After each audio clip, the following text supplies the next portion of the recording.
Vamos estar chamando então pastor Rodrigo, amém? Pastor Rodrigo, ele e sua esposa são cariocas, mas eles são lá do Japão, da Yarne, lá do Japão, da cidade de Ibaraki, amém? Apóstola Vera, apóstolo Comino, são lá de Saitama, né? Que é a nossa sede, amém? Então só para nós entendermos, são os nossos apóstolos, nossos líderes máximos, e o pastor Rodrigo, o pastor Adriano de Ibaraki, e hoje aqui a pastora Viviane, que é lá de Firenze, na Itália, amém? Glória a Deus. Eu só vou pedir para que todos estendam suas mãos, vamos fazer uma oração para que Deus possa derramar sua unção e abençoar a vida do pastor, amém? Senhor amado, Deus querido, nesse momento, Deus, apresentamos diante de Ti a vida do Teu servo que aqui está, Senhor. E eu te peço, Pai, em nome de Jesus, para que neste momento o Senhor venha derramar uma unção de poder e autoridade sobre a vida dele, Pai. Para que a palavra, Senhor, que o Senhor tem para nossas vidas, para os nossos corações, flua através da vida dele, Senhor. E tudo aquilo que o Senhor já colocou de antemão no coração do seu filho, Pai, para que ele venha trazer isso a nós nessa noite, venha realmente, Senhor, transformar as nossas vidas, Pai. Abençoa poderosamente a vida do pastor Rodrigo, a vida da pastora Adriane, sua esposa, a sua família, seus filhinhos que ficaram lá no Rio de Janeiro e a sua igreja, Pai. Nós te louvamos e te agradecemos em nome de Jesus. Amém. Amém, igreja? Amém. Glória a Deus. Estou muito feliz de estar aqui. Quando eu recebi o convite do pastor Haroldo, da pastora Marisa, eu fiquei assim muito feliz mesmo, porque são pessoas de Deus que a gente tem um carinho muito grande, que Deus nos coloca como família. Então, eu quero agradecer, a vocês pelo convite. Muito obrigado pelo carinho, pelo convite, pela recepção, tanto deles e tanto de vocês todos, porque através da vida deles, através dessa igreja, muitos eu não conheço pessoalmente, estou conhecendo hoje em dia, mas eu já sinto uma família, porque as pessoas vêm falar comigo e vêm falar das coisas que a gente faz no Japão, e eu vejo que a gente está conectado, mesmo que a gente não se conheça às vezes de perto, a gente está conectado. Então, eu sou muito grato a Deus por proporcionar isso na minha vida, na minha família. Estou eu e minha esposa Adriane, quero agradecer também a apóstola a Vera, o pastor Comino, o apóstolo Comino, que são pessoas também que realmente nos ativam, que estão lá no Japão, junto conosco. A gente vai, está numa cidade, uma do lado da outra lá, são 3 horas de viagem, mas a gente fica de um lado para o outro indo. Quem reclama de vir aqui por causa de 1 hora, de meia hora, de 40 minutos, de 2 horas, a gente toda semana vai de um lado para o outro, e são 3 horas para ir, e são 3 horas para voltar, e a gente faz isso com muita alegria, porque é algo que não tem explicação, a gente está na presença de Deus, é algo que não tem explicação.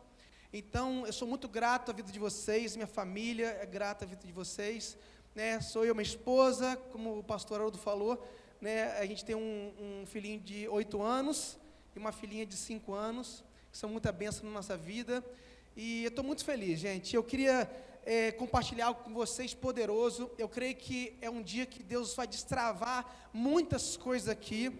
Eu vejo que Deus está destravando algo em cada um de nós. Eu sinto a presença do Senhor aqui.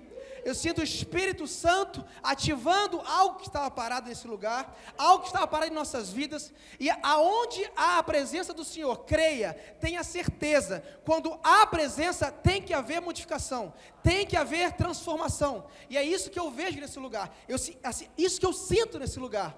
Por isso, vamos fechar os olhos. Eu quero que você repita comigo assim: Senhor Deus, Senhor Deus, que o Teu Espírito esteja habitando em mim, e que nessa noite destrave tudo que Tu não queres em mim, e que Tu venhas com poder, que Tu venha me avivar, me transformar, me conectar com o Pai, me direcionar, porque eu abro meu coração, eu abro, Pai, a minha vida a Ti, para que Teu Espírito habite hoje e para todo sempre, em nome de Jesus, amém. Amém? O Espírito Santo aí já começou a falar aí, amém? Irmãos, a gente veio do Japão e a gente tem andado em algumas igrejas aqui no Brasil, E algo que me chocou nesse tempo aqui no Brasil foi que, ao mesmo tempo que a igreja cresce, ao mesmo tempo a igreja me deixa um pouco preocupada no âmbito de crescimento. Se a gente olhar para a igreja tem igreja em cada esquina, né? As igrejas crescem, isso é muito gratificante, fico feliz, né? As igrejas têm cada vez mais número de pessoas, crescem em luzes, sendo modernas, em instrumentos, tudo é uma bênção, tudo é uma bênção. Mas algo que me chocou muito nesses dias aqui no Brasil, foi que ao mesmo tempo que eu vi esse crescimento da igreja, é algo que eu sinto um pouco de, que ficou muito normal o evangelho. Antes você olhava para uma pessoa e a pessoa falava assim, você é o quê? É crente? A pessoa tinha até medo de falar que é crente. Eu não sei se vocês já passaram por isso, mas eu já passei por isso. Eu tinha vergonha de falar que era crente. Antigamente não era uma coisa muito bonita para se falar para os outros que era crente. As pessoas tinham até medo de falar que era crente. Mas conforme o tempo foi se passando, as coisas foram crescendo, né, foram se modernizando, tem a internet, tem as televisões, tem tudo que qualquer coisa que a gente quer, a gente acha hoje em dia, estudos. Então, isso tornou uma coisa normal. E eu vejo que o evangelho cresceu muito aqui, mas ao mesmo tempo ficou muito desvalorizado, muito banalizado, pelo que ele realmente apresenta. Hoje em dia parece que virou uma moda ser crente, virou até um status ser crente. O que você é? Sou crente, né? Sou cristão, porque cresce cada vez mais, e você vê nas mídias, e você vê que as coisas cada vez mais estão, as pessoas são realmente cristãs. Eu vi uma reportagem essa semana passada, que o país que mais cresce de cristão no mundo é o Brasil. Glória a Deus por isso. Mas existe uma linha muito fina nesse meio do caminho. Existe uma linha onde cresce, mas existe uma linha onde se normaliza, é uma coisa normal, se tornou normal a presença de Jesus. E não pode ser normal. Isso não pode ser normal no nosso meio. Jesus não é uma coisa, não pode ser normal para nós, não pode ser familiar para nós. Isso tem que ser uma coisa que habite em nós, tem que ser uma paternidade e uma valorização de uma autoridade que está sobre nós. Não de uma religião, mas de um valor do qual ele representa para nossas vidas. Então, a gente vê as pessoas indo à igreja, cresce o trigo, mas cresce o joio também. Dentro da igreja, eu vejo assim, que as pessoas estão cada vez com mais luzes, mas não brilha a luz de Cristo, muitas vezes. Eu vejo que cada vez mais o som, cada vez mais é moderno. Você vê antigamente as igrejas com dificuldade de som, de luz. Hoje em dia nós temos tudo. Hoje em qualquer igreja tem som, tem luz, tem instrumento, tem microfone. Mas parece que a trombeta da voz de Cristo não ecoa mais. Parece que a presença não está no lugar. Parece que as pessoas vão à igreja, mas não buscam Jesus, não buscam realmente a libertação, a transformação, a presença do que Ele realmente é. Isso me assusta um pouco. Isso me assusta. E eu vejo assim, outro dia foi uma coisa muito engraçada, que eu fui à igreja, e eu vi assim, todo mundo falando em nome de Jesus, em nome de Jesus. E as pessoas falando, parece que o nome de Jesus hoje em dia ficou tipo um jargão, tipo um poder, em nome de Jesus, né? Tudo você fala qualquer coisa em nome de Jesus, benção, em nome de Jesus. Mas as pessoas banalizaram esse nome, banalizaram e acharam que isso é um poder, tipo um amuleto, né? Parece que tem um amuleto nas suas mãos. Eu tenho o nome de Jesus que me dá poder, e me dá graça, e eu posso fazer todas as coisas, eu vou vencer, porque a gente olha aqui na Bíblia, a gente tem instrução para tudo. E a gente não vê ali realmente a profundidade da palavra, do que realmente é o Deus para nós, o que nós somos perante Deus.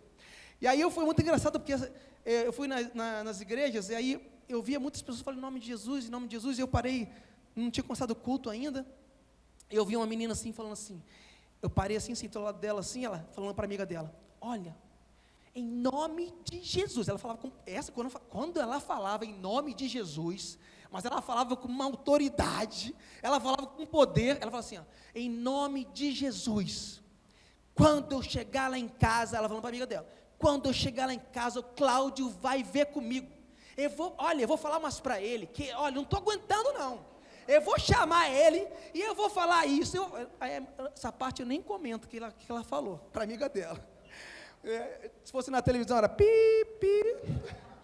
Mas quando ela falava, em nome de Jesus, opa, ela falava com autoridade, com poder.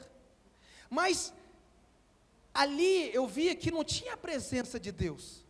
Eu não via ali uma transformação da qual ela queria, que provavelmente era um relacionamento dela, porque ela começou a falar do casamento dela, começou a falar, reclamar e xingar o marido que ia sair de casa, mas no nome de Jesus, olha, quanto ela enchia para falar esse nome de Jesus. E parece que virou assim o evangelho. No nome de Jesus, eu vou fazer isso, aquilo, no nome de Jesus.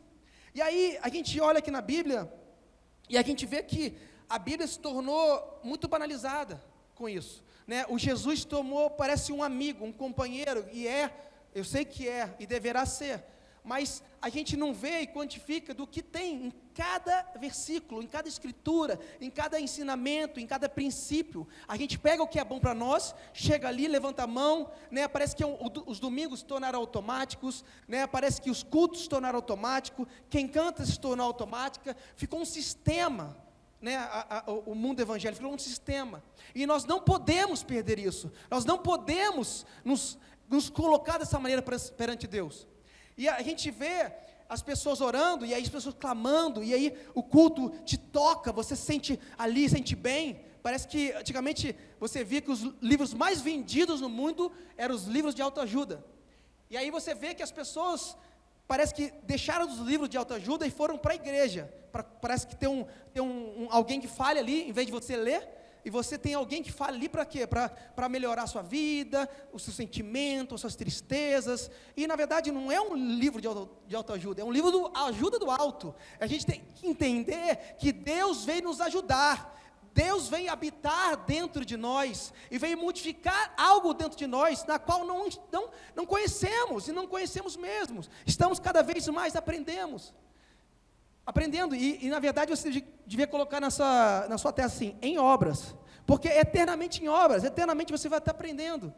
E aí, as pessoas orando, e aí essa mesma menina, eu lembro que ela orava, e na hora das orações, vamos orar, e foi uma palavra que o pastor falou, e falou assim, olha, quem quiser, vamos orar, faça os seus pedidos. E ela orava, mas ela falava para tudo ela orava, e aí, Deus me fez lembrar, né, no livro de João 14, e no versículo 13, que ele começa falando assim, tudo que pedires ao Pai, tudo que pedires em meu nome, assim eu farei, né, para que o nome do Pai seja glorificado no Filho. Agora, é engraçado, a gente vê assim, tudo que pedires em meu nome, né, ele fala isso, João fala isso. Aí a gente fica nesse versículo, a gente fica nisso, né, tudo que pedires, a gente ora. Então, se a gente orou, a gente crê em Jesus, então ele tem que fazer.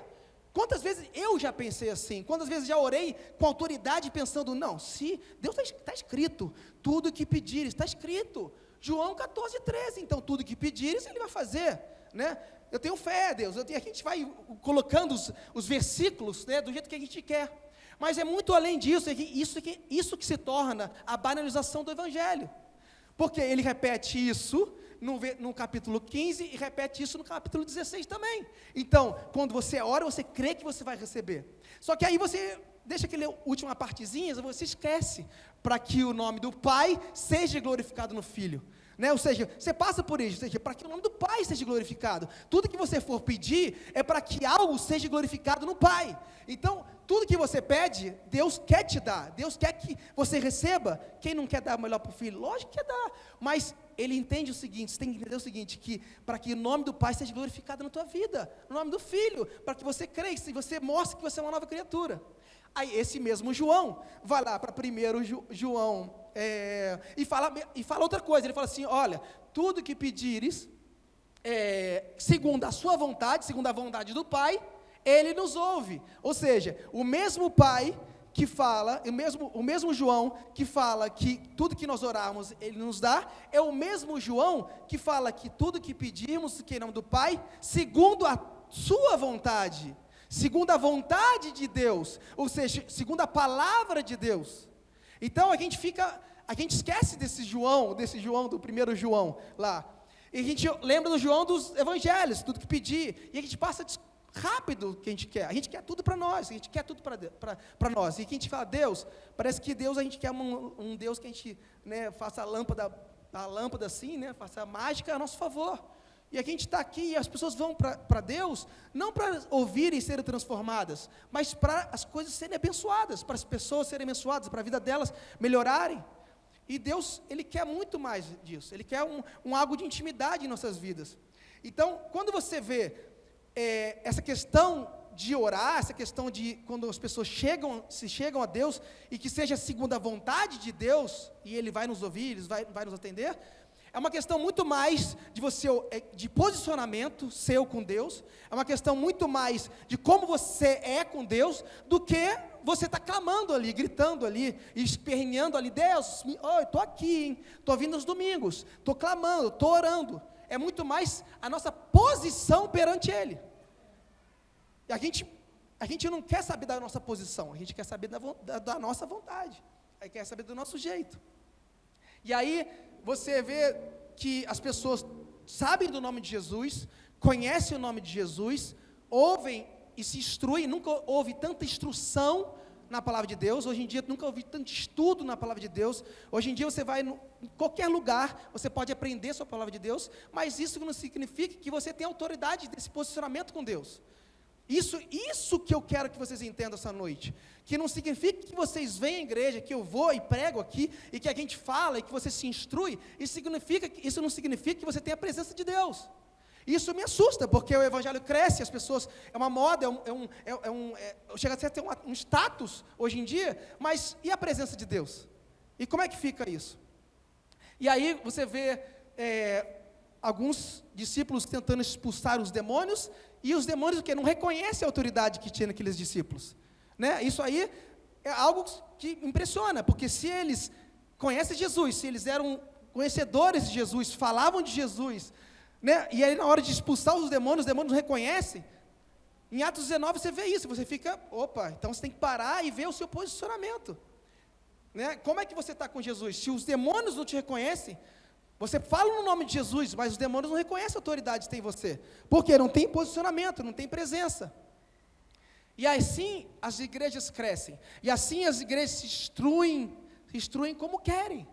Então isso é algo que a gente tem que ter uma linha fina de como nós estamos com Deus, como nós vivemos com Deus, né? Em Lucas 13, a mesma coisa, Jesus ensinando, instruindo sobre a porta estreita. O caminho é estreito, é conquistado, né, o reino dos céus por esforço. A gente sabe disso.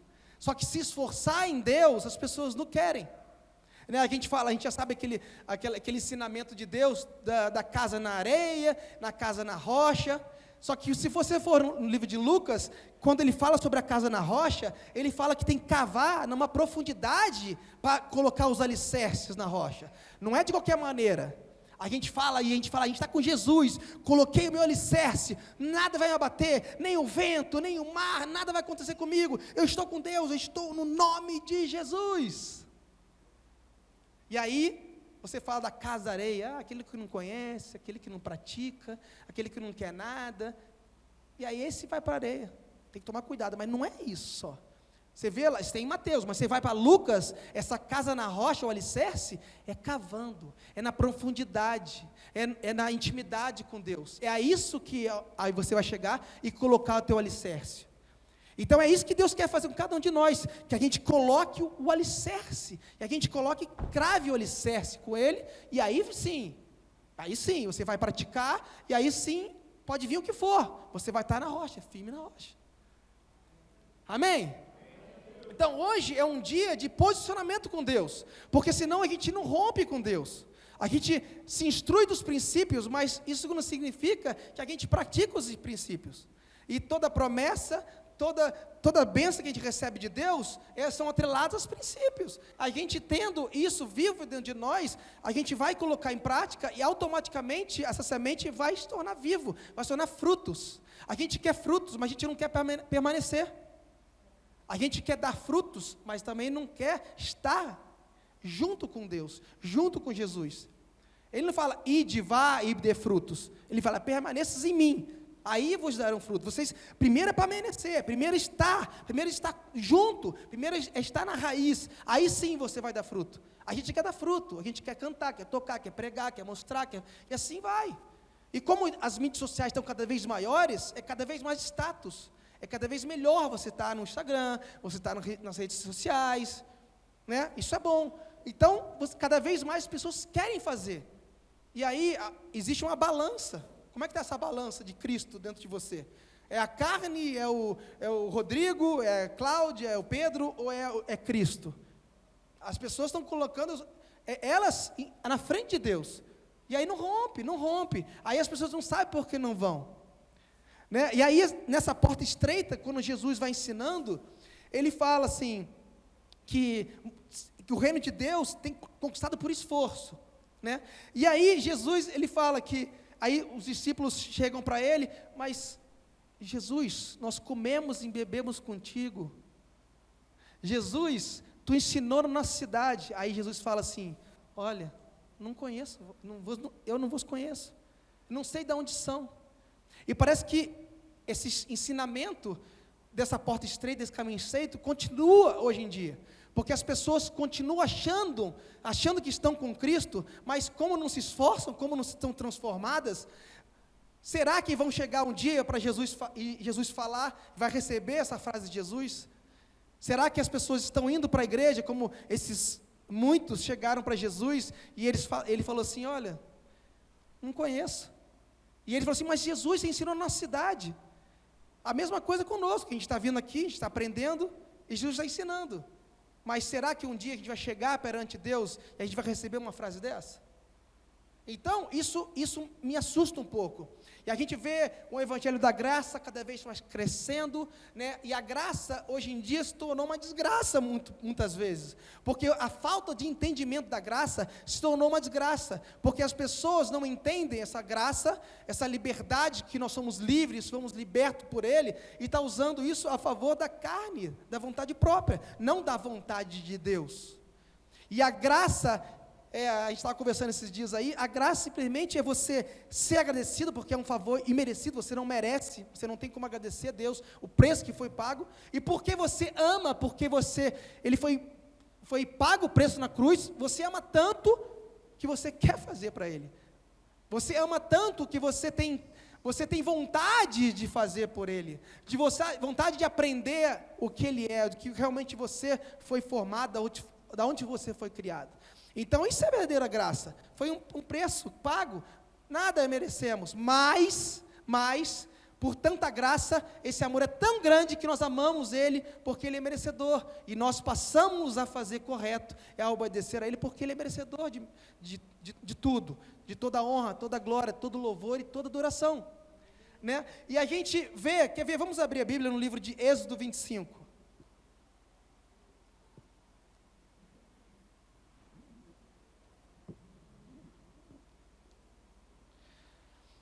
Êxodo 25, 8.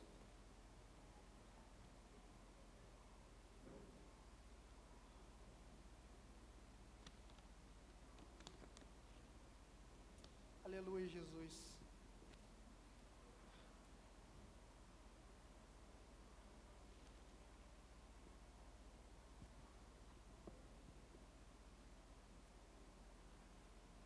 Aleluia, Jesus.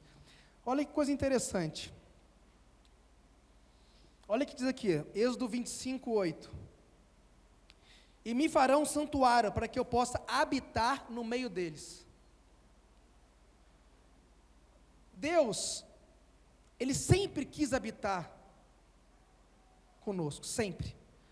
Então, houve o pecado, Adão pecou, Eva pecou, entrou o pecado no homem.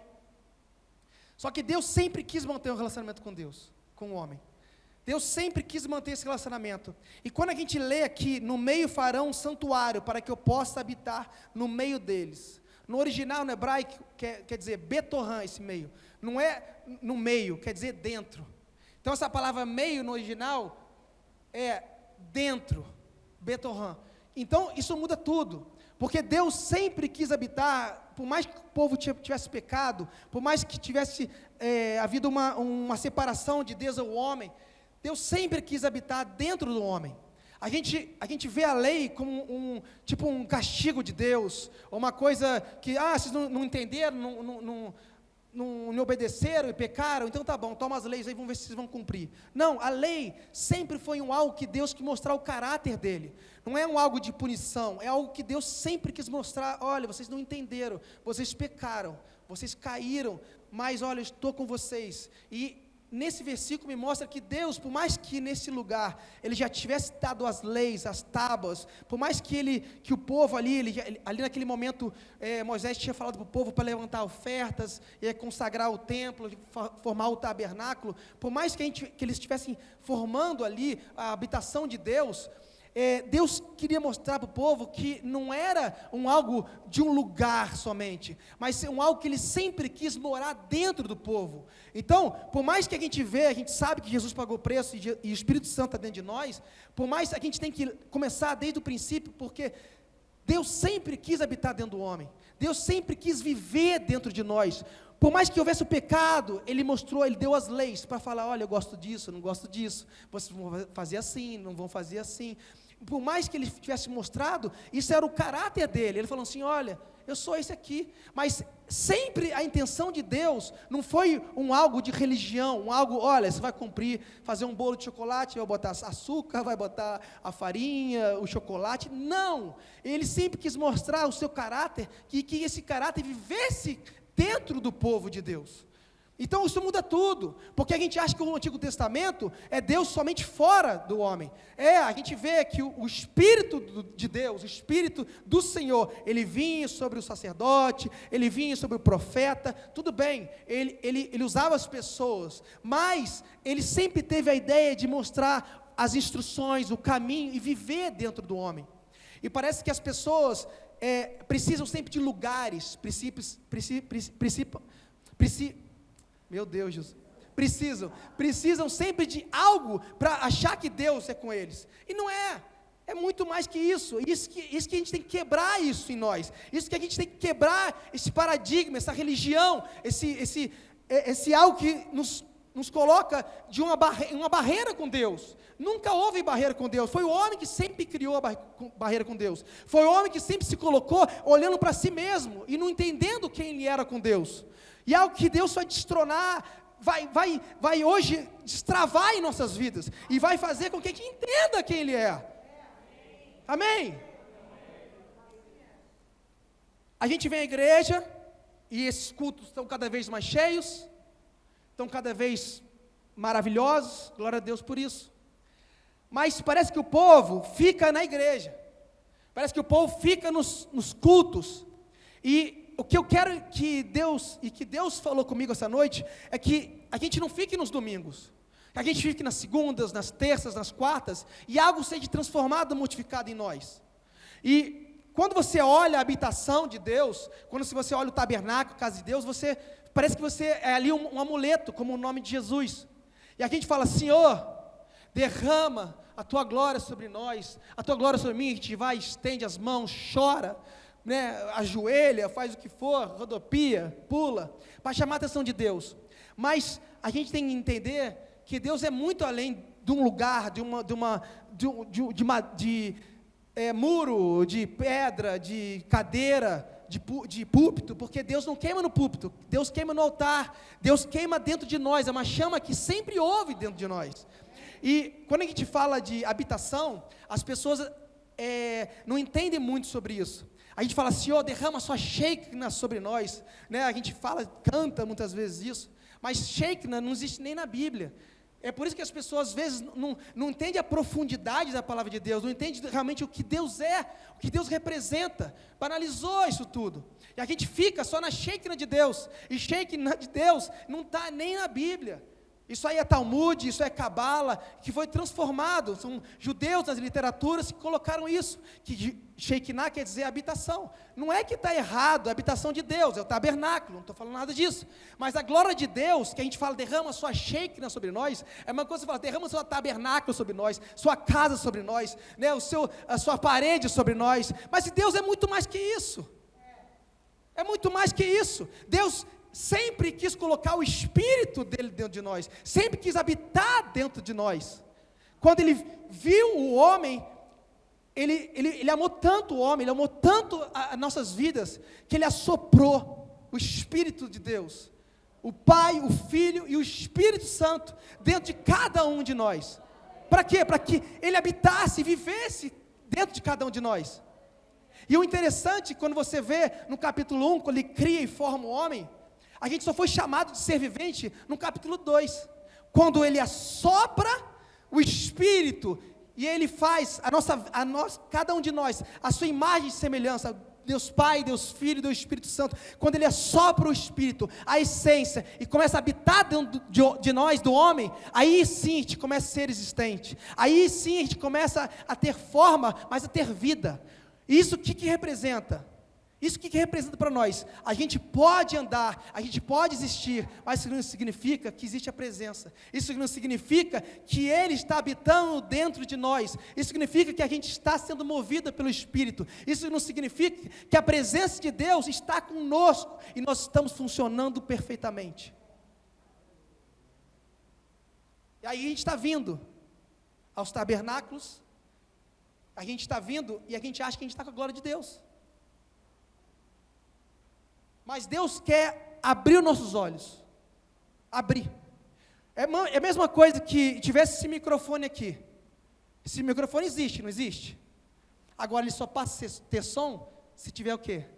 Ligado, conectado à fonte. Você pode estar vindo aos cultos, você pode saber a palavra de Deus, você pode se instruir, saber tudo da Bíblia, mas isso não significa que você tenha a presença do Senhor. Isso não significa que Ele está ali sendo movido dentro de você. Você pode existir, mas não está funcionando. Você pode existir, mas está fora do propósito. E é algo que Deus quer despertar essa noite. Sansão foi criado, foi formado por Deus para quê? Para acabar com os filisteus. O inimigo dele foi quem? Os filisteus. Mas quem foi o pior inimigo dele? Dalila. Então, existe um propósito na sua vida, existe um propósito de estar aqui hoje. Existe um propósito nessa igreja. Então, quando você entende o propósito, que você foi criado, formado, e aí você segue, se esforça a seguir, para estar na presença dEle, você vai chegar na qual você foi feito e formado. O problema de Sansão é que o maior inimigo foi ele mesmo. E é assim que nós somos, o pior inimigo somos nós. A gente acusa e fala de religião, e fala do fulano, do ciclano, do católico, e idólatra e tal, e somos excelentes acusadores. Mas será que você não é idólatra também? Vira para o seu irmão e fala assim, ó, você é idólatra?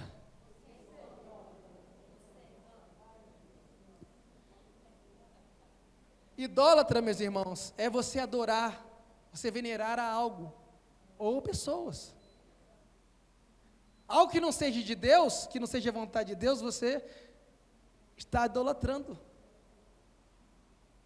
E aí, eu queria mostrar para vocês que, desde que existiu o homem já é um idólatra. E foi a idolatria do homem, no seu próprio ventre, que fez o homem cair. Vamos abrir a Bíblia no livro de Gênesis.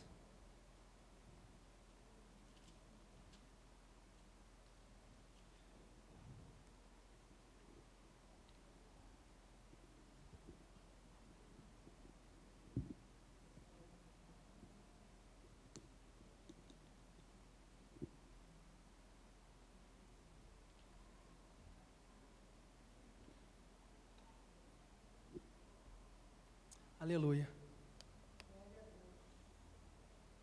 Vocês estão pegando, gente? Isso aí vai mudar a sua vida. Vai mudar a sua vida. Creia. Creia, porque Deus quer mudar a sua vida. Amém? Então, olha que coisa interessante. Olha o que diz aqui. É Gênesis 3, versículo 5. Não, vamos ler do versículo 2, começar do 2.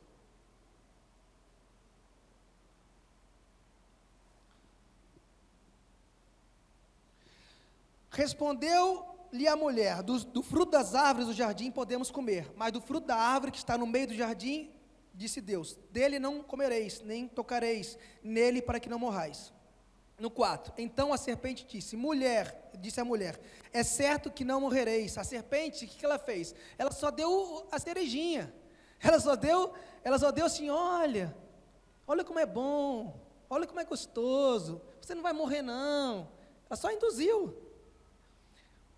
Porque Deus sabe que no dia que comer, vos abrirão os olhos, como Deus, e sereis conhecedores do bem e do mal.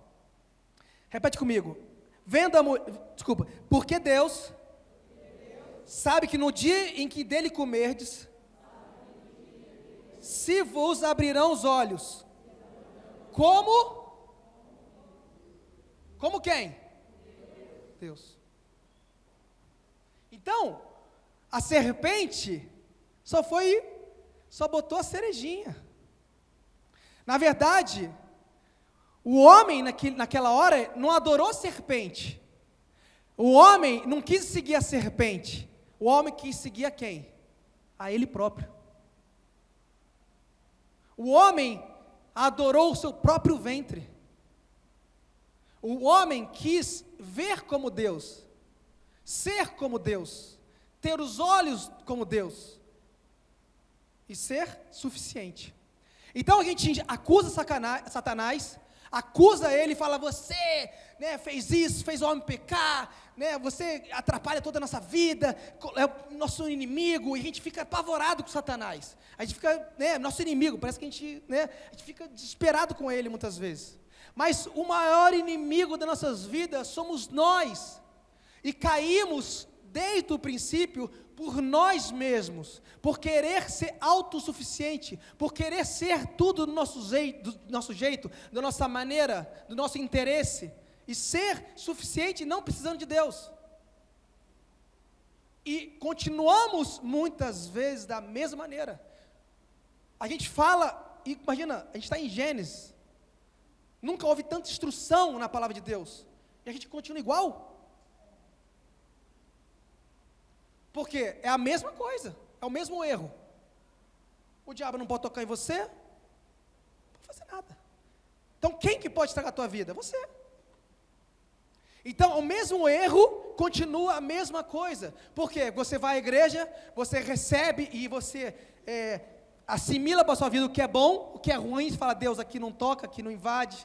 Mas levanta a mão, glória a Deus, faz tudo. Os irmãos, ninguém sabe de nada, mas Deus conhece. Mas Deus, Ele quer mostrar para mim e para você hoje que não adianta, porque se você for seguir e você for adorar o seu próprio ventre, você vai ser igualzinho, a mesma coisa quando o pecado fez separação do homem, e você vai continuar a mesma coisa, porque em Isaías fala que a única coisa que separa Deus do homem é o pecado. Então, quando você peca, o que separa você de Deus é você mesmo, é o seu pecado, e aí você acha que tem que ser a santidade. A santidade tem que estar comigo. Aí você abre a boca para isso, aí você vai se esforça para isso. Mas a santidade, você não é perfeito. Você tem que entender que você tem pecados, e perfeito só foi um. A verdadeira santidade é você entender que você é pecador, entender quais são seus pecados, chamar ele pelo nome e falar, eu não quero na minha vida isso, eu rejeito na minha vida isso, eu quero melhorar porque eu entendi que eu preciso melhorar, eu entendi que eu preciso ter Deus, eu preciso ter mais dele, eu preciso me instruir, e nessa instrução, aquilo modificar o meu ser. Então, a verdadeira santidade não é você ser perfeito, é você reconhecer que você precisa ser santo, e ser santo é separado para Deus, e Pedro falou isso muito bem, sede santos como sois santos, e ele falou muito bem isso. Então, a gente tem que entender que é muito mais além do que a gente pensa. A gente acusa e a gente continua vindo à igreja e falando da idolatria, falando dos problemas, mas a gente tem que gerar algo dentro de nós que os modifique. E isso se chama Espírito Santo. O Espírito Santo veio para nos transformar. Quando assoprou o Espírito Santo lá no Antigo Testamento, veio o mesmo Espírito no Novo Testamento. A gente acha que são diferentes. É o Espírito Santo, é o Espírito lá do Senhor que usava os profetas, as pessoas. Não, é o mesmo Espírito. Você vê nas traduções, é o Espírito do Senhor. Então é o mesmo Espírito que sempre quis habitar no meio do homem, mas principalmente dentro do homem. E quando você pensa, o Espírito do Senhor, aquilo te aciona, te transforma. Aquela chama começa a modificar. O Espírito Santo tem que ser vivo em nós. Não pode ser Deus Pai, Deus Filho, Deus Espírito Santo. A gente coloca, né, o Espírito Santo como uma terceira pessoa da Trindade. É Deus Pai, Deus Filho, obrigado, morreu na cruz, valeu. Deus Espírito Santo, vamos então, Senhor, em nome de Jesus, resolve meus problemas, abre aquela porta, resolve, eu estou com dívida, tal. Não, o Espírito Santo tem que ser o seu maior amigo, porque a vida é a presença de Deus se movendo dentro de você. É o resgate do original, do que sempre foi o desejo de Deus, se movendo novamente dentro de você. Jesus pagou o preço, e foi um alto preço para cada um de nós. Foi rasgado o véu, para que o Espírito Santo entre em nossas vidas e faça morada. E a gente vê em Lucas 17, 21, que o quê? Que o reino de Deus está dentro de cada um de nós. Então não está mais em qualquer lugar, está dentro. E quando você valoriza o Espírito, quando você valoriza essa presença, é algo modificado. Porque você entende quem mora dentro de você, você entende quem vive dentro de você, você entende quem você é, da qual você foi criado. Muitas pessoas estão vivendo sem saber quem são, o que são, para onde vão. Não, você tem um dono, você tem um pai, você tem um amigo, você tem uma paternidade, você sabe quem você é filho, quem mora dentro de você. Ele prometeu que o Espírito Santo estaria conosco todos os dias, até a consumação do século. Então, não é aos domingos. Não pode ser uma conferência, algo que vai ativar em nossas vidas, que a gente vai, fica, arrepia, pula, chora. E aí, ainda tem mais amanhã, que amanhã vai ser forte também. Se preparem. Então não pode, para ser segunda-feira, mas não é mais. Tudo foi falado, foi ativado e continua sendo ativado, porque Ele prometeu que estaria conosco todos os dias. Aleluia! Amém! Então a gente tem que entender esse Espírito Santo. Jesus rasgou o véu, entrou, está dentro de nós, está vivendo dentro de nós. Aí a gente começa a entender o porquê Ele veio anunciando o arrependimento, para que a gente se arrependesse. Por quê? Porque a gente não entendia, não sabia, não compreendia, não vivia, mas passamos a querer entender, a querer buscar, a ser transformado, se arrepender pela toda ignorância que tivemos e temos, e passamos a viver com Cristo, passamos a viver realmente novamente com Deus. Esse é o Espírito Santo, é você se arrepender. E no original, se for ver, arrependimento é tetsuvá, quer dizer o quê? Voltar à origem, porque Deus sempre quis que o homem nunca saísse da origem, nunca saísse do plano original. Jesus nunca foi o plano original de Deus, Ele sempre teve Deus Pai, Deus Filho e Espírito Santo, assoprou dentro de nós, sempre quis viver em cada um de nós. Jesus foi a misericórdia, o amor por cada um de nós, foi o preço pago para nos resgatar da morte final. Então, quando a gente entende isso, o arrependimento, o tetsuvá de Deus é a origem, é voltar, resgatar aonde a gente nunca devia ter saído, aonde nunca a gente deveria olhar para nós mesmos, mas sempre olhar ao Pai. Só que a gente continua olhando para nós mesmos, continua para os nossos desejos, e a gente cai por quê? Pelos nossos próprios desejos. Tiago 1 fala o quê? Que a tentação vem, não é? E Deus tenta? Não. Nós somos tentados o quê? Pelas nossas próprias cobiças, que nos faz cair. E aí, consumado, vem o pecado.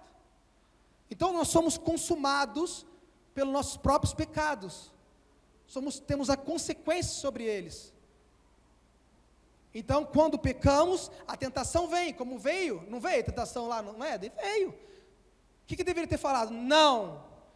Eu quero Deus, eu tenho Deus, eu sou diferente. Eu sei de onde eu vim, para onde eu vim, eu sei que Deus me deu. Mas não. E aí continuamos errando, continuamos no mesmo erro. E Satanás sabe disso, coloca as tentações. Mas o homem cai e peca, por quê? Pelas suas próprias cobiças. Então, a cobiça lá, nos olhos e querer ser Deus, que a gente acha que só o diabo foi querer ser Deus. A gente acusa o diabo, enche a boca. Quis ser igual a Deus, Deus foi logo lá e deu uma rasteira nele. E aí você? Você quer ser Deus? Não, mas quando você não obedece, você sabe não obedece, você quer ser igual a Deus. Para não precisar dele. Porque na verdade o pecado é gostoso. Mas sabe quando você precisa? Aí você vem. Quando você sabe que tem necessidade, você vem. Porque se não tivesse salvação, você viria? Se não tivesse os seus problemas, você viria? Não me responda para a gente não escandalizar. Se a gente não tivesse um julgamento, que sabe, a gente fala isso, né, no fim dos dias, e todo mundo vai ter lá o tribunal de Deus, a gente vai ser julgado, todo mundo vai prestar conta com Deus, aí o medo faz a gente chegar a Deus. Tem que ter salvo, senão eu vou para o inferno, ranger de dente, mas vai ser horrível, queimar, negócio de tremer, Deus do céu, eu preciso para a igreja, não vou faltar o culto não. Mas não adianta, porque isso aí não vai fazer você ter a presença de Deus, não é por medo, é por amor, é pela graça, é pelo entendimento desse amor, de tanto amor por nós, de tão maravilhoso que é essa palavra de Deus por nós, que a gente quer fazer. A gente quer, sendo qualquer coisa que Deus nos instrua, faça, nos ensine. E aí você vai, como a gente falou, Deus quis que a gente se arrependesse e voltasse à origem. Mas você vai para o grego, ele fala que é uma metanoia. Né? O original da palavra se arrepender é o quê? No grego, metanoia. Quer dizer que mudar a sua mente. É uma conversão dos seus caminhos. Então, na verdade, a gente pensa o seguinte, a gente se converter aos caminhos de Deus, é a gente andar aqui, aí vamos fazer uma volta de 360, é isso? 180. Então, se converter é você estar nesse caminho. Opa, aqui não é o caminho certo. Você andar no outro caminho. E muitas pessoas não querem se converter. Elas querem se convencer. Então, se converter é mudança de caminho, é mudança, é metanoia, mudança de pensamento, é mudança das atitudes. Por que Judas não chegou ali, se arrependeu, e ali teve um abraço? E com certeza Jesus ia abraçar ele. Com certeza. Jesus ia falar, meu filho, meu amigo, vem aqui, estamos juntos, né, no linguajar de hoje, estamos juntos. Não sei se aqui em São Paulo fala isso, no Rio fala muito, estamos juntos. Então, estamos juntos. Por quê? Se arrependeu, mas não, teve remorso, o que eu fiz? Não se arrependeu. E muitas vezes a gente faz isso. A gente fala, o que eu fiz errado. Aí, mas sabe que está errado. E continua no errado. Então, se arrepender não é você saber que estava errado. Se arrepender é você saber que estava errado e você não fazer mais, você passar a fazer certo. Aí que está a chave. Então, a gente entender que está errado, muitas vezes a gente vem aqui até e sabe. A gente se instruir, nunca houve tanta instrução da palavra de Deus. Oséias 4,6, meu povo perece por falta de conhecimento. Mas sabe o que eu vejo hoje em dia? Não é por falta de conhecimento, é falta de vergonha na cara. Porque não é mais por falta de conhecimento, é por falta de vergonha na cara de falar assim, não, eu vou mudar, eu quero mudar, eu preciso mudar, porque eu sei que Deus tem o melhor para a minha vida, não posso ficar desse jeito. Então, a gente tem que entender o que Deus quer fazer dentro de cada um de nós. Porque senão a gente vai continuar vindo aqui quantas e quantas vezes? Quantos e quantos anos a gente vai ficar falando no nome de Jesus? Quantas vezes agora você vai botar lá e vai, hoje em dia, bota lá que é cristão, bota o louvor e bota tudo que você faz, tá em tal igreja, mas quantas vezes? E aí você pode encher a boca com Paulo e falar, sejam meus imitadores. Sejam meus imitadores. Porque ele sabia. Paulo não tinha pecado? Lógico que tinha.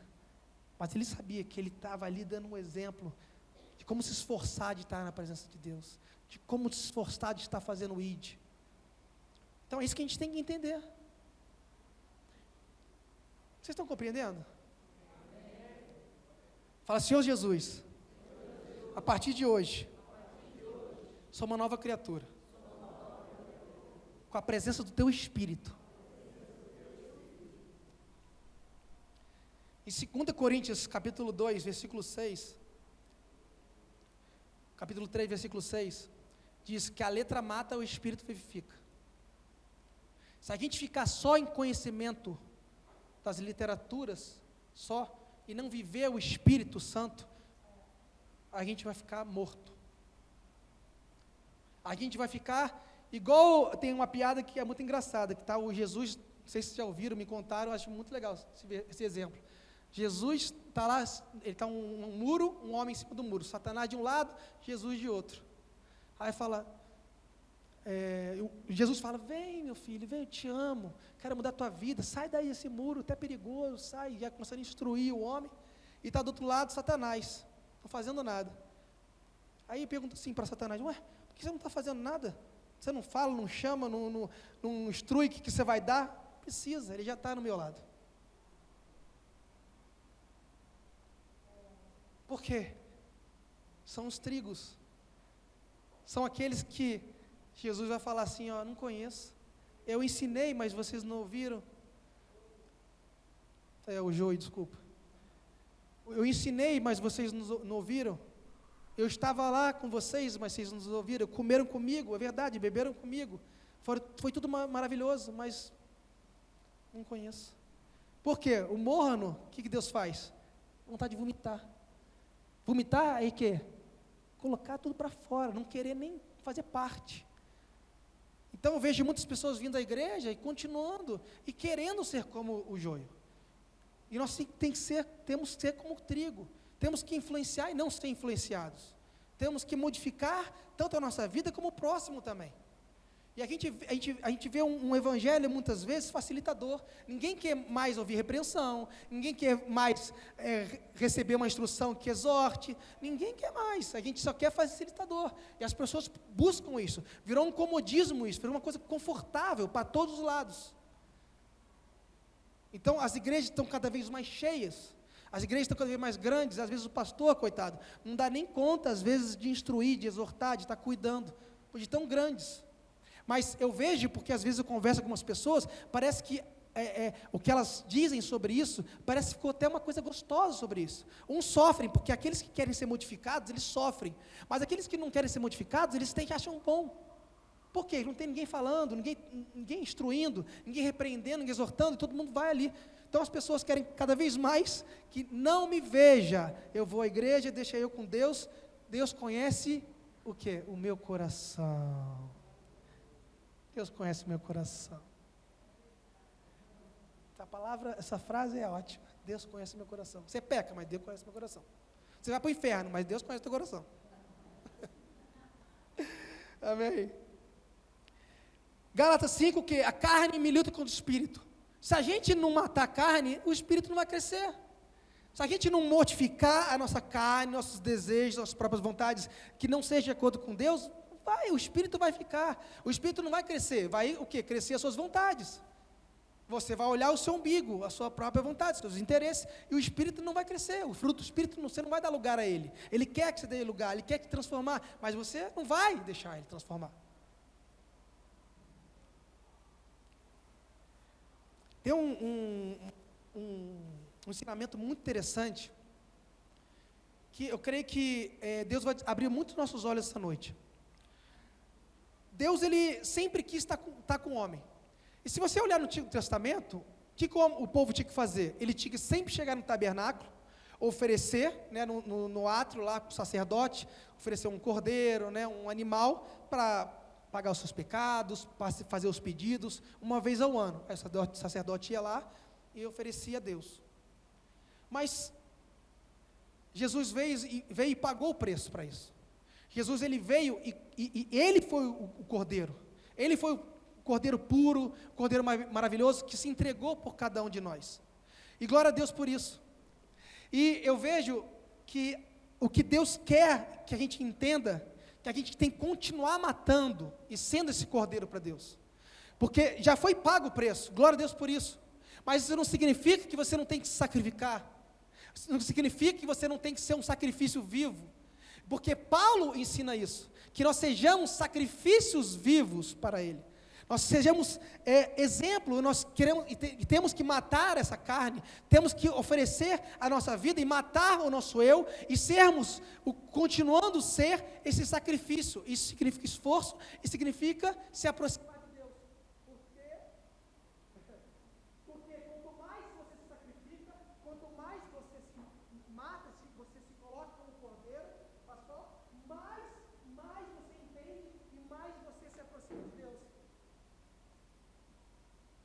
Pode usar isso aqui?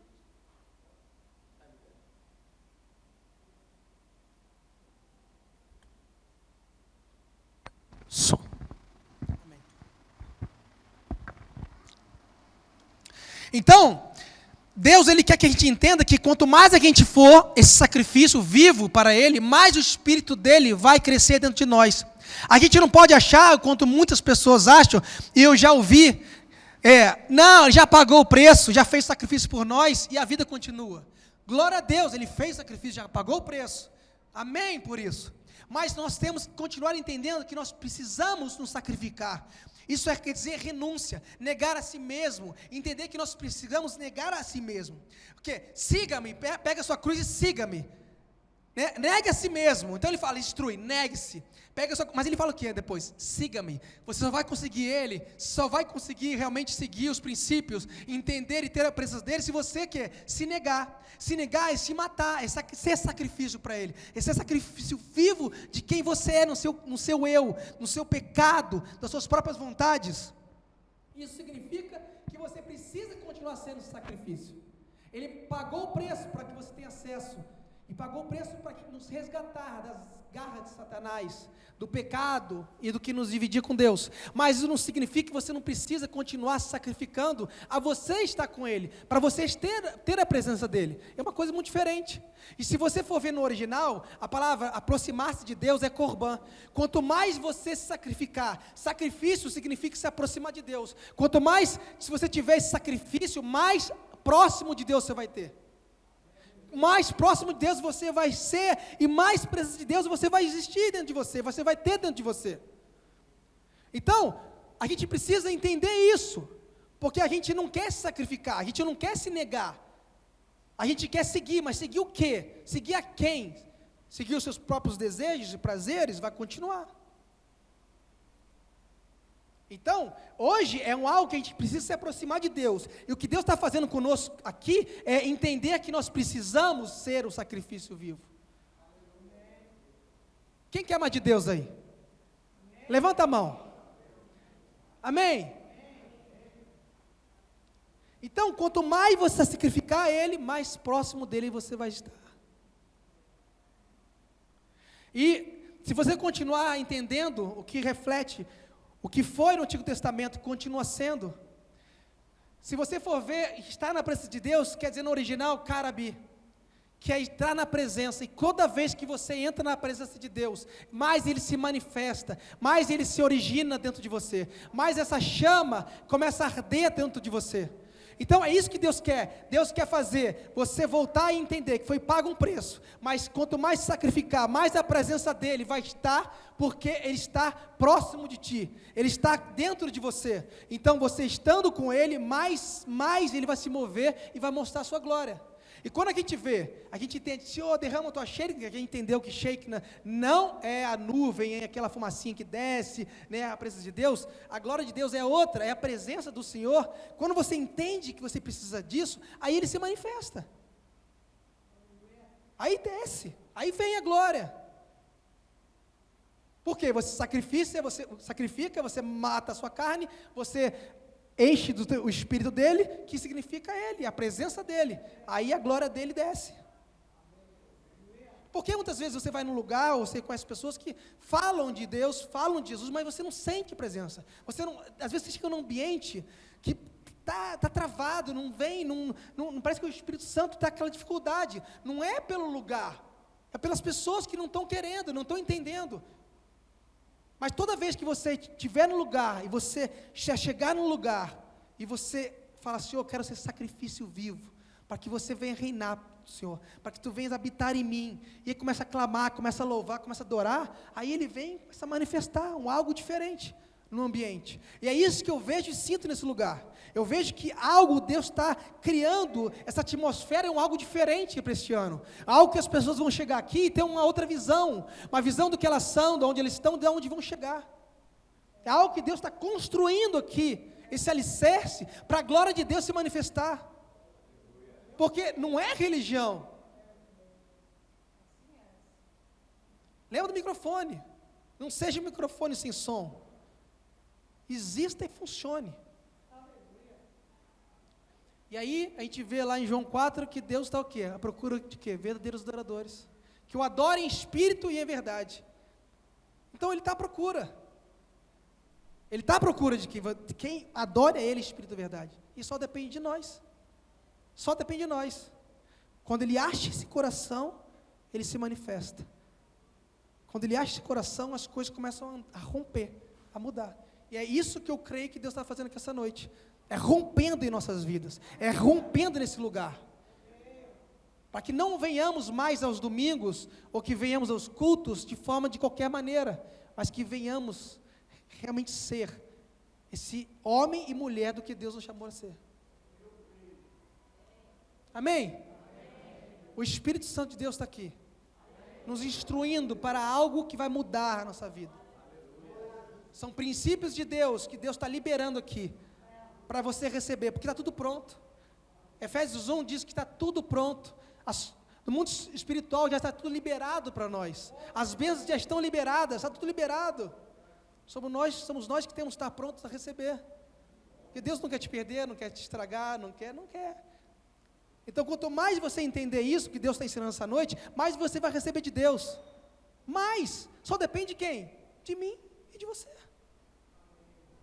Amém? Vamos ficar de pé.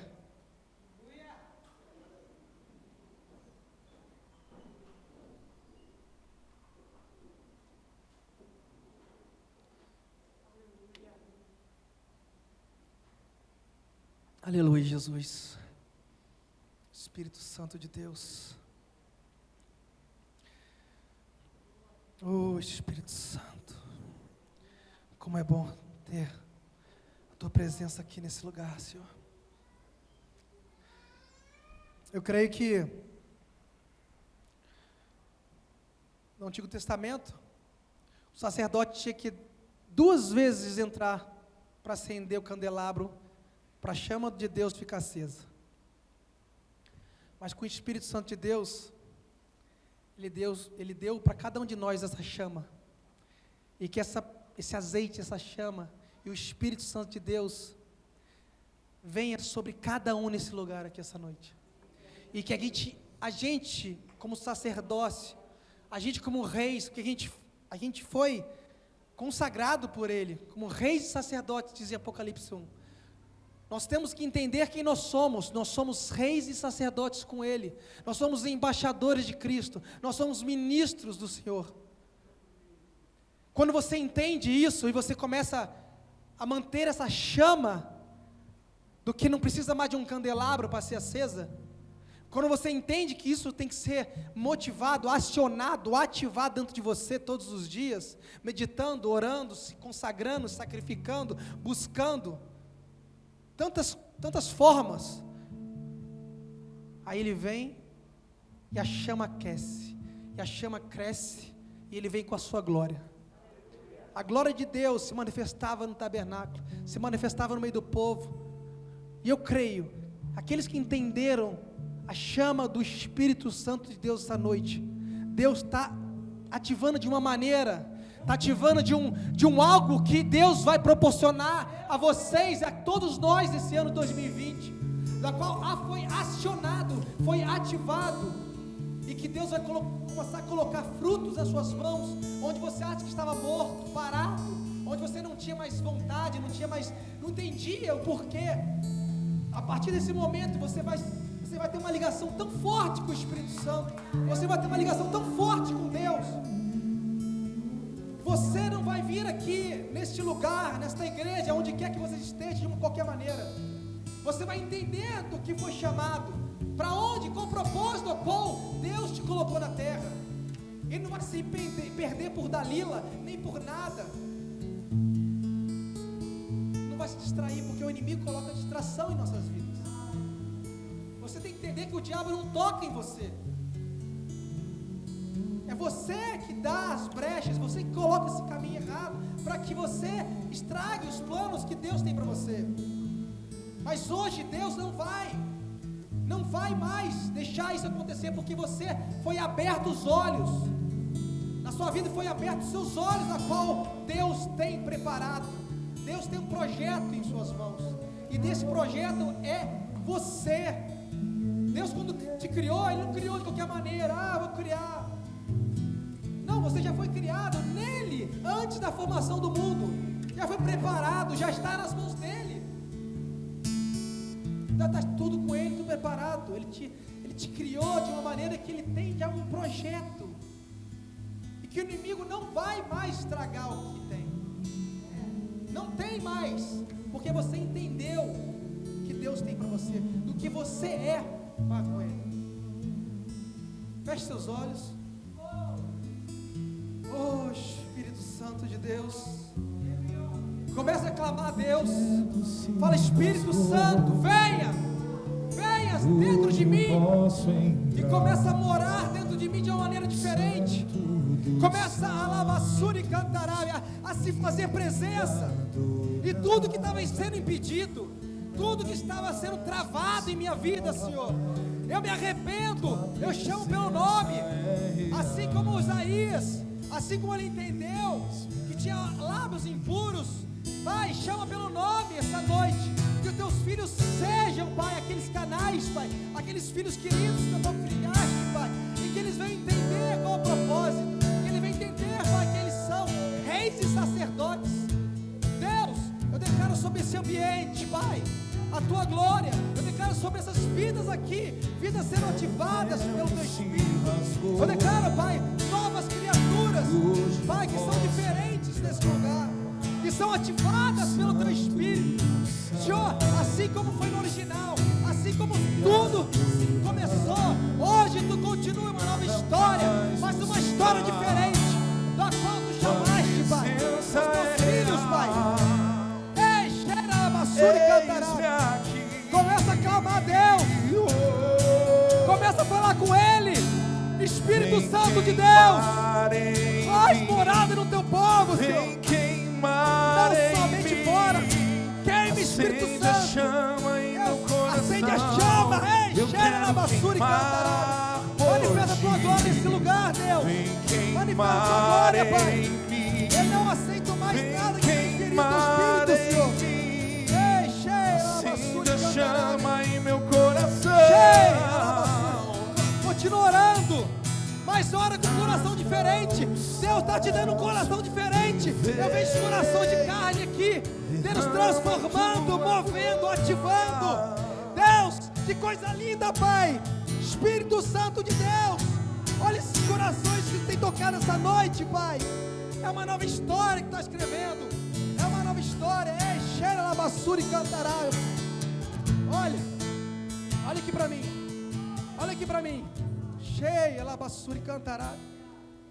Deus está falando para mim que quer fazer uma nova história essa noite. Ei, cheira la basura e cantará. O que estava parado, morno, cheia la basura e cantará. Deus está fazendo algo. Deus está movendo o mundo céus a teu favor. Ei, cheira la basura e cantará. Mas Deus está construindo o que estava parado, o que estava amalassura e cantará, o que estava bloqueando, e está te dando um novo, está te dando uma instrução, uma chama que arde. Eu vejo a chama do Deus ardendo na tua vida. Eu quero que você venha aqui na frente, cheira la basura e cantará, porque vai derramar o Espírito dele. Deus vai fazer na tua vida o que la basura e cantará. Vem aqui na frente, porque Deus vai fazer uma nova história na tua casa. Deus vai fazer uma história no teu trabalho, no teu casamento, na tua família, nos teus filhos, através da tua vida. Ei, cheia la basura e cantará. É hoje. La manassura e cantará. A Bíblia diz: ei, aproveitai-vos as oportunidades. Cheia la basura e cantará. Deus, Espírito Santo de Deus, derrama a tua glória, Pai. Derrama, Pai. Vem aqui na frente, vamos orar. Clama a Deus, porque Ele vai fazer algo diferente este ano. O que tu não viveu estes anos passados, Deus está falando para mim aqui. Que Deus está ativando o que estava lá, Manassuri Cantarábia. Porque Ele é rio, o rio corre. Eu vejo um rio aqui correndo, Elamassuri Cantarábia. Olha esse rio de Deus aqui, ó. Ei, pode se jogar no rio de Deus. Pode se jogar no rio de Deus. Porque não vai ser igual. Não vai ser igual. Elamassuri Cantarábia. A partir de hoje, Elamassuri Cantarábia. A tua vida, Manturi Cantarábia. Tu terá resposta. Tu ouvirá o Alamanassuri cantar. Tu ouvirá a voz de Deus. Deus está falando com você. Eu conheço pessoas aqui, Xerelabassuri cantará.